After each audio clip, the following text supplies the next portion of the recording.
नमस्कार, नक्षत्र दुनिया चैनल में आप सभी का हार्दिक स्वागत है। मित्रों, आज के वीडियो में हम बात करेंगे चंद्रमा के फलों के विषय में। चंद्रमा यदि आपकी कुंडली के 6वें, 8वें या 12वें भाव में हो या इन भावों पर चंद्रमा की दृष्टि पड़ रही हो तो किस प्रकार के फल देखने को मिल सकते हैं, किस प्रकार के शुभ या अशुभ प्रभाव चंद्रमा उत्पन्न करता है, इसके विषय में आज के वीडियो में हम विस्तार पूर्वक चर्चा करेंगे। यदि आप चैनल पर नए हैं तो चैनल को सब्सक्राइब अवश्य करें। वीडियो ज्ञानवर्धक लगे तो लाइक भी करें। आइए शुरू करते हैं। मित्रों, सबसे पहले हम संक्षिप्त में चंद्रमा के विषय में समझ लेते हैं, इसके बाद 6वें 8वें भाव में चंद्रमा के फलों पर चर्चा करेंगे। देखिए, किसी भी लग्न की कुंडली के अंदर यदि चंद्रमा अपनी स्वयं की राशि यानी कर्क राशि में बैठा हुआ हो किसी भी भाव के अंदर, या फिर अपनी उच्च राशि यानी वृषभ राशि के अंदर बैठा हुआ हो, या अपनी मित्र राशि धनु राशि या मीन राशि में बैठा हुआ हो, या फिर मेष राशि, सिंह राशि या सिंह राशि के अंदर बैठा हुआ हो, तो इसका मतलब यह है कि चंद्रमा मित्रग्रही होकर बैठा हुआ है। अपनी दशा अंतरदशा के दौरान आप अच्छे फल की उम्मीद कर सकते हैं, बशर्ते पापक ग्रहों का प्रभाव इस पर नहीं होना चाहिए। इसके विपरीत यदि मान लीजिए चंद्रमा वृश्चिक राशि में बैठ जाए तो वृश्चिक राशि में बैठा हुआ चंद्रमा नीच राशि का माना जाता है। ऐसी स्थिति में चंद्रमा के शुभ फल नहीं मिलते, या कह सकते हैं कि अशुभ प्रभाव देखने को मिल सकते हैं। चंद्रमा यदि केंद्र के भावों के अंदर, त्रिकोण के भावों के अंदर शुभ स्थिति में बैठा हुआ हो तो ज़्यादा अच्छे फल देता है। लेकिन यदि 6वें, 8वें या 12वें भाव के अंदर बैठा हुआ हो, लेकिन यदि स्वयं की राशि या मित्र राशि या उच्च राशि का होकर बैठा हुआ हो 6, 8, 12 के अंदर, तब भी इसके सामान्यतः अच्छे फल ही देखने को मिलेंगे। लेकिन क्योंकि 6, 8, 12 भाव सामान्यतः अच्छे भाव नहीं माने जाते, इसके कारण इनके मध्यम फल देखने को मिलेंगे। लेकिन नीच राशि या शत्रु राशि के होकर 6, 8, 12 के अंदर बैठ जाए तो निश्चित रूप से कहीं ना कहीं अशुभ प्रभाव देखने को मिल सकते हैं और उपाय करने की आवश्यकता फिर आपको पड़ सकती है। किस प्रकार के प्रभाव रहेंगे, आइए विचार करते हैं। मित्रों, जैसा कि आप जानते हैं कि चंद्रमा माता का कारक, मन का कारक है, और इसके अलावा आपकी कुंडली के जिस भाव में चंद्रमा की राशि आएगी उस भाव से संबंधित फलों को आप देखने का प्रयास करें। लेकिन देखिए, इस कुंडली के 6ठे भाव के अंदर यदि चंद्रमा बैठा हुआ है, चंद्रमा यदि 6ठे भाव के अंदर बैठा हुआ हो लेकिन शुभ स्थिति में हो, तब किस प्रकार के फल होते हैं, पहले इसे समझ लेते हैं। देखिए, 6ठे भाव के अंदर यदि शुभ स्थिति के अंदर यदि चंद्रमा बैठता है तो जातक या जातिका समाज सेवा करने वाले या किसी भी रूप में समाज की सेवा करने के लिए तत्पर रहने वाले ऐसे जातक कहे जाते हैं। 6ठे भाव के अंदर यदि चंद्रमा अपनी स्वयं की राशि में बैठा हुआ हो, मजबूत होकर बैठा हुआ हो, तो निश्चित रूप से जातक जो है शत्रुओं की आसानी से पहचान कर पाता है। लेकिन हाँ, उनसे झगड़ने लड़ने की अपेक्षा वह उनसे बचने का रास्ता खोज लेता है। तो इस प्रकार का सुफल थोड़ा सा मिल सकता है। लेकिन ध्यान रखें कि चंद्रमा जब 6ठे भाव के अंदर होता है तो बेहद ही सोच विचार कर काम करने की आवश्यकता पड़ती है, यानी जल्दबाजी के कार्यों से प्रायः बचना चाहिए। चंद्रमा 6ठे भाव में शुभ स्थिति में यदि होता है, शुभ ग्रहों के प्रभाव में होता है, तो निश्चित रूप से जातक जो है वो टूर एंड ट्रेवल वाले कार्य आसानी से कर पाता है, या ऐसे कोई भी कार्य जिसमें आने जाने, एक स्थान से दूसरे स्थान पर आना जाना बना रहता हो, ऐसे कार्य जातक या जातिका आसानी से कर पाते हैं शुभ प्रभाव में होने पर। इसके अलावा 6ठे भाव के अंदर यदि चंद्रमा शुभ स्थिति के अंदर बैठे हुए हैं तो जातक नौकरी इत्यादि से अपनी जीवनचर्या चलाने वाला, नौकरी इत्यादि के माध्यम से अपना रोजी रोजगार चलाने वाला होता है। मित्रों, ध्यान रखें कि 6ठे भाव के अंदर यदि चंद्रमा बैठा हुआ है तो जातक को ये देखें कि यदि वह नीच राशि या शत्रु राशि का तो नहीं है। यदि नीच राशि या शत्रु राशि का होकर पीड़ित होकर यदि बैठा हुआ है तो बार बार नौकरी इत्यादि बदलना। इसके अलावा चंद्रमा जब पीड़ित होता है तो कहीं ना कहीं माता के सुख में कमी या विचारों में उतार चढ़ाव की स्थिति बनी रहती है। इस प्रकार की सिचुएशंस ये कई बार क्रिएट करता है, क्योंकि 6ठा भाव रोग ऋण शत्रु वाला भाव भी है, तो कहीं ना कहीं जातक अपने शत्रुओं पर ज़्यादा हावी नहीं हो पाता, शत्रु से दबता है, कई बार इस प्रकार की स्थितियाँ बनती है। इसके अलावा मानसिक विचार कई बार उसे जो है प्रभावित करते रहते हैं, यानी नकारात्मकता बनी रहती है। चंद्रमा 6ठे भाव के अंदर होता है और पीड़ित हो रहा है तो मामा पक्ष का सुख कई बार जो है कमज़ोर पड़ता है।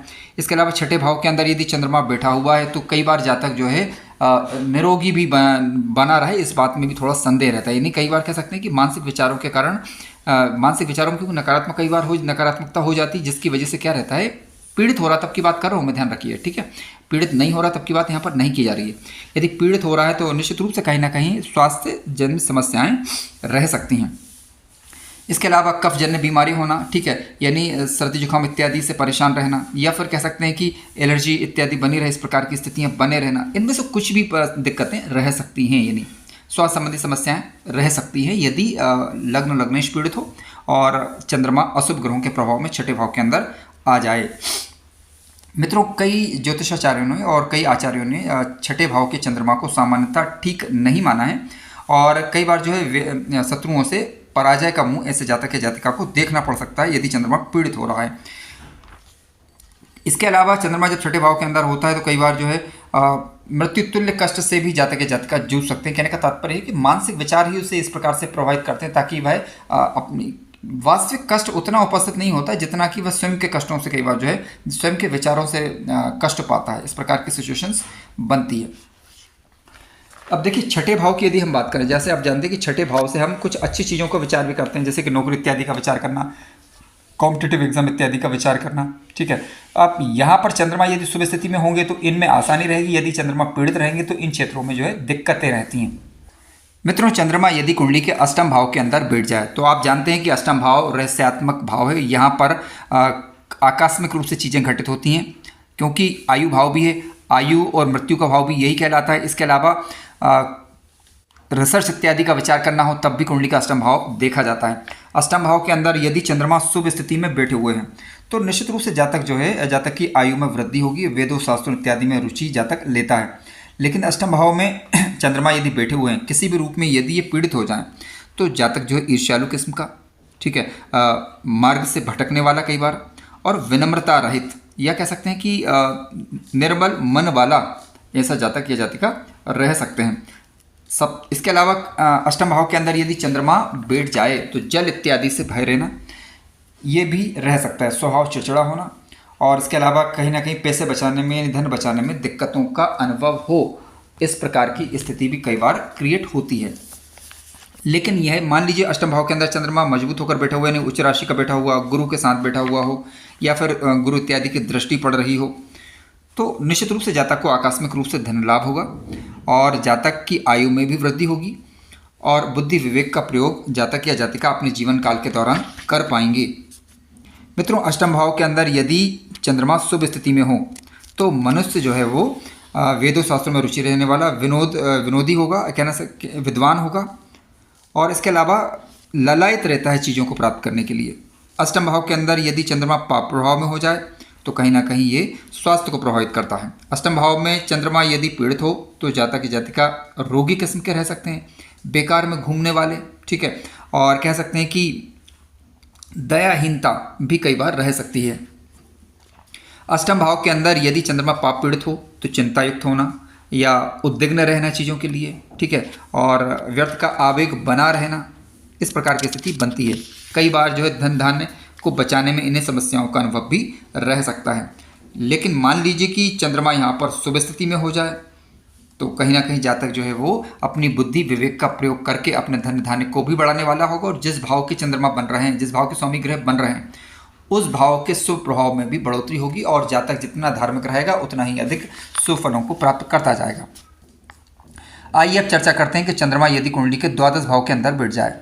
मित्रों, जैसा कि आप जानते हैं कि कुंडली का 12वां भाव व्यय भाव माना गया है, आयु का व्यय करवाने वाला ये भाव कहा गया है। लेकिन फिर भी चंद्रमा यदि यहाँ पर शुभ स्थिति के अंदर यदि बैठे हुए हों, शुभ स्थिति का मतलब है उच्च राशि के होकर या मित्र राशि के होकर या गुरु इत्यादि से दृष्टि या युत होकर, किसी शुभ ग्रह से युत होकर बैठे हुए हों, तो विदेश में, शिक्षा के मामले में, इसके अलावा कानूनन क्षेत्रों में कहीं ना कहीं जातक या जातिका सफलता प्राप्त कर पाते हैं, क्योंकि 12वां भाव खर्चों का भाव भी है। तो जो खर्च होंगे वह निश्चित रूप से ज़रूरत के हिसाब से ही खर्च होंगे, व्यर्थ खर्च नहीं करेगा जातक। लेकिन मान लीजिए पीड़ित हो जाए तो अनावश्यक खर्च करना, स्वास्थ्य इत्यादि प्रभावित होना, इस प्रकार की स्थितियाँ बनती हैं। 12वें भाव के अंदर यदि चंद्रमा यदि बैठे हुए हों, पाप ग्रहों से दृष्टिया युत हो, तो निरर्थक रूप से जातक जातिका धन खर्च करेंगे। इसके अलावा 12वें भाव के अंदर कहीं ना कहीं चंद्रमा जो है वो जातक के दाम्पत्य सुख में भी कमी आती है इनके कारण, या इसके अलावा कहीं ना कहीं दूसरी स्थिति ये बनती है कि मानसिक रूप से यानी अज्ञात भय बना रहना, जो घटनाएं घटित नहीं हो उनके बारे में निरर्थक सोच बने रहना, इस प्रकार की सिचुएशंस रह सकती हैं इसलिए क्योंकि ये भी देखना होगा ना कि वह भाव का स्वामी कहाँ बैठा हुआ है, ठीक है। इसके अलावा चंद्रमा पर किन ग्रहों का प्रभाव है, यानी शुभ ग्रहों का प्रभाव है, योग कारक ग्रहों का प्रभाव है, या फिर अकारक ग्रहों का प्रभाव है। चंद्रमा द्वादश भाव के अंदर यदि पीड़ित होकर बैठता है तो धननाश होता है कई बार, और पाचन शक्ति कमजोर रहना, भूख कम लगना, नेत्र इत्यादि नेत्र से संबंधित रोग से पीड़ित हो रहा है तो आपकी बात चल रही है यहाँ पर, ठीक है। और इसके अलावा 12वें घर के अंदर यदि चंद्रमा बैठे हुए हों तो कई बार जो है स्वास्थ्य भी थोड़ा सा इससे प्रभावित हो रहा है, यानी शरीर जो है कहीं ना कहीं दुबला पतला बना रहना, ठीक है, अकारण क्रोध आना, इस प्रकार की स्थिति बनती है। और मान लीजिए कि 12वें घर के अंदर ही चंद्रमा बैठे हुए हैं तो निश्चित रूप से जातक की जातिका विदेश में, जन्म स्थान से दूर वाली जगहों में सफलता भी प्राप्त कर पाते हैं अपने से संबंधित क्षेत्रों में, यानी चंद्रमा जिन चीज़ का कारक ग्रह बनता है उनसे संबंधित क्षेत्रों में सफलता प्राप्त कर पाते हैं। चंद्रमा यदि 12वें घर के अंदर होता है तो कई बार जो है जातक जातिका अच्छी शुभ स्थिति में जातक जातिका विदेश में भी जो है भ्रमण करते हैं और उन्हें बाहर जाने घूमने फिरने का मौका मिलता है। मित्रों, द्वादश भाव में यदि चंद्रमा बैठा हुआ हो तो देखने वाली बात यह है कि किस राशि में बैठा हुआ है। यदि जिस राशि में बैठा हुआ वह मित्र राशि होती है तो लाभ मिल जाता है, दयालु किस्म का जातक होगा। लेकिन मान लीजिए कि वह शत्रु ग्रह की राशि हो और किसी अशुभ ग्रह का प्रभाव चंद्रमा पर पड़ रहा हो तो इससे सबसे ज़्यादा जो है जातक के विचार प्रभावित होते हैं, यानी विचारों की जो स्थिरता है वो उसे बनाए रखने में थोड़ी दिक्कत का अनुभव जातक या जातिका कर सकते हैं। इस प्रकार की सिचुएशन बनती है। चंद्रमा किसी भी रूप में यदि आपकी कुंडली के अंदर पीड़ित हो रहा हो तो ओम नमः शिवाय का जप करें, भगवान शिव की किसी भी रूप में आराधना करें, चंद्रमा के वेद मंत्र या बीज मंत्र का जप आप कर सकते हैं, ओम का गुंजन करें या फिर किसी अच्छे ज्योतिषी या पंडित जी से अपनी कुंडली का विश्लेषण करवाने के बाद उनके बताए गए उपाय के अनुसार उपाय करें तो निश्चित रूप से जो है नकारात्मक प्रभाव में कमी लाई जा सकती है। कार्यक्रम ज्ञानवर्धक लगा हो तो लाइक करें, चैनल पर नए हो तो सब्सक्राइब भी करें। यदि आपके किसी प्रकार के विचार हैं तो कमेंट्स के माध्यम से साझा करें। यदि आप अपनी कुंडली का विश्लेषण करवाना चाह रहे हैं या परामर्श लेना चाह रहे हैं तो दिए गए नंबर पर या तो व्हाट्सएप कर सकते हैं या कॉल कर सकते हैं। धन्यवाद।